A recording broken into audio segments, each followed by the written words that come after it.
On ne va pas revenir sur ce qu'a été notre bilan, même si on en est assez fiers finalement. On va quand même essayer de regarder le futur. Toute notre réflexion pour le futur, bien sûr, elle tient compte de ce qu'on a vécu là pendant 6 ans.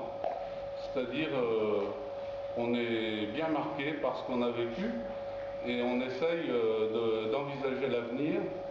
Alors évidemment, ça ne va pas être des trucs révolutionnaires qu'on propose, ça va être avec nos moyens, mais on sait qu'il y a beaucoup de points sur lesquels il va falloir qu'on se batte. Et par exemple, ça va être le PLUH. Vous savez qu'on fait partie du Grand Lyon, qui au 1er janvier 2015 va se transformer en métropole, donc avec des pouvoirs accrus, puisqu'on ne fera plus partie du département du Rhône. On sera Grand Lyon, point, métropole lyonnaise. Et le Grand Lyon aura en compétence toutes les compétences qu'avait le département. On ne dépendra plus du tout du département du Rhône, lequel on s'est battu pendant tout le mandat et sur lequel il va falloir qu'on se batte encore, notamment dans la discussion sur le PLU, c'est préserver notre ceinture verte qu'on a autour de la commune. Ça, c'est ce qui fait notre, le charme quoi, de la commune. C'est-à-dire, à peine on sort, on est dans la verdure. On monte dans les grandes terres, on a les champs en bas, on a l'aérodrome, on n'est pas coincé, quoi. Et le Grand Lyon, quand on avait été élu, avait prévu de créer une zone industrielle sur l'aérodrome. Ça a été une bagarre de toute la première moitié du mandat. On arrivait à les faire marche arrière sur cette question. Voilà, ça va continuer, quoi, parce que c'est sûr, il y a une pression foncière sur la commune qui est énorme. Donc là, ça va être une bagarre là-dessus qu'on va continuer. Bon, on est déjà bien avancé, je peux vous le dire, parce que par exemple, les grandes terres, on a signé avec la commune de Feyzin et la commune de Vénissieux le classement des grandes terres en PENAP, et donc ça, c'est un classement qui interdit de faire quoi que ce soit d'autre que de l'agricole. Nos terrains ont de plus en plus de valeur. Alors ce qu'il y a, c'est que si vous voulez, dans les ventes qui est actuellement sur Corba, les maisons anciennes, elles n'ont pas pris forcément de la valeur. Mais les terrains, eux, oui, ils grimpent. On arrive à avoir des terrains qui se vendent à 400 € le mètre carré. Il faut le savoir. Il y a vraiment une pression très forte. Et il y a des promoteurs qui ne se gênent pas pour venir essayer de construire un peu n'importe quoi. S'ils rentrent dans le cadre du PLU, on ne peut rien dire, on ne peut pas s'opposer. Ils sont dans la loi. Et je peux vous dire que la loi, ils la connaissent bien, parce que je vois par exemple le quartier là, de la rue des Mésanges, et puis les noms d'oiseaux là, qu'il y a dans ce coin-là, eh ben, ils ont calculé des fois au centimètre. Il y a des voisins qui nous avaient interpellés en disant « Mais vous vous rendez compte jusqu'où ils arrivent et tout ça ?» On avait regardé, c'était au centimètre près que c'était calculé. Il faut voir un peu la réalité.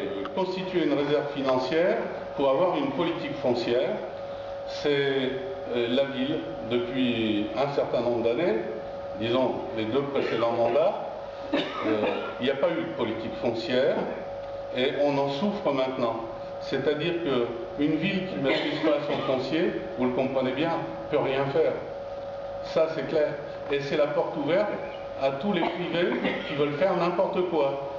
Ils feront n'importe quoi parce que ce qui les intéresse, c'est de faire du fric. Donc pour éviter ça, il faut que la ville ait les moyens, si elle veut faire une préemption sur une volonté d'achat, il faut qu'elle ait les moyens d'acheter.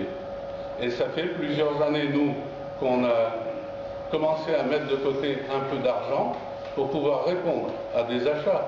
Je vous rappelle que l'année dernière, enfin sur les 2 dernières années, on a quand même racheté pour 1,2 million de choses qui se sont vendues, pour éviter que justement, pour pouvoir avoir le contrôle de ce qui se fait. Et il faut qu'on continue pour l'avenir. C'est indispensable. 3 ans, les gens, par leur avocat, ont fait en sorte que ça traîne en longueur. Il y a des techniques, les avocats connaissent bien ça, pour que ça arrive jusqu'au moment des élections, en espérant que ce soit d'autres qui soient élus et qu'il se passe d'autres choses. Voilà. Donc, on a gagné le procès principal et ça il faut le savoir, c'est-à-dire sur le fond, on nous contestait, on disait que la ville ne respectait pas le PLU, l'esprit du PLU. Disait que on voulait faire trop de logements sociaux, qu'on voulait... Alors, après, il y a tous les mensonges qu'il y a derrière. Hein. J'ai vu dans la presse, par exemple, que dans la rue centrale, on voulait faire 70 logements sociaux. C'est dans le journal. Bon, c'était 23. Il y a une petite différence entre 23 et 70. Et surtout qu'on voulait faire 24 accessions à la propriété dans le même bâtiment. Mais ça, on n'en parlait pas. Et puis, surtout, on voulait y faire des locaux médicaux. On en a besoin. Et un bar-brasserie, parce qu'on est la seule commune du Grand Lyon qui n'avons pas de bar au centre-ville de la commune. Et franchement, on est un cas tout à fait particulier. Mais il y a des gens qui s'opposent à ça. Ça, c'est le plus important. Après, le permis de construire qui avait été prévu pour là-haut a été annulé. Il a été annulé pour 3 raisons techniques. Pour une question d'alignement par rapport au trottoir, il n'était pas inscrit dans le PLU. Donc en droit, on n'avait pas le droit de l'aligner sur un truc qui n'était pas en fait noté. Les anciens, il y avait beaucoup qui nous avaient dit, voilà, moi j'habite dans une maison, je suis tout seul, il y a 6 pièces, et puis je ne veux plus tailler ma haie, mais il n'y a pas d'appartement. Donc on en a créé 61, presque tous sont occupés par des personnes âgées. Ça a été une première réponse. Ce qui nous manque maintenant, c'est loger nos enfants. C'est-à-dire que, on le sait tous, un jeune qui démarre, il n'a pas les moyens, il ne peut pas acheter une villa, il ne peut pas... Et donc, sur Corba, il ne trouve rien. Et donc, il part. Et les 3 quarts du temps, il ne revient pas. Voilà. Ce qu'on souhaiterait, c'est qu'un jeune qui naît à Corba puisse faire tout son parcours de vie sur la commune.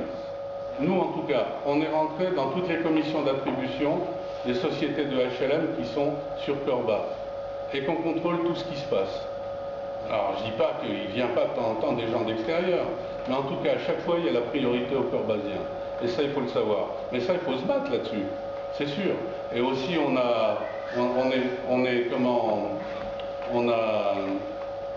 c'était pas le cas avant. Hein. Il n'y avait personne dans les commissions d'attribution. Alors, naturellement, il pouvait arriver n'importe qui. Et aussi, on a pris des participations dans les sociétés de HLM qui sont sur Corba pour justement pouvoir intervenir. Et avec le Citral, on a obtenu un meilleur cadencement avec la gare de Vénissieux. On a obtenu des bus en plus pour le matin, aux heures de pointe. Ça ne suffit pas. Il faut qu'on continue, qu'on aille plus loin. Et on voudrait changer le terminus. Ça, on n'a pas obtenu.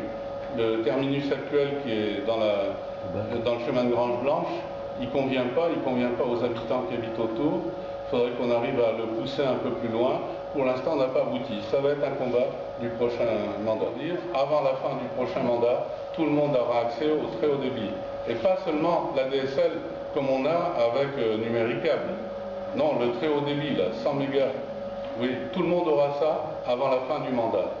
Là, on a entamé les discussions avec le Grand Lyon. C'est SFR qui a été désigné pour équiper Corba. Le report du tracé ferroviaire à 2030, les décisions, vous savez, là-dessus on est toujours vigilant, parce que définitivement ça n'a pas été pris comme décision.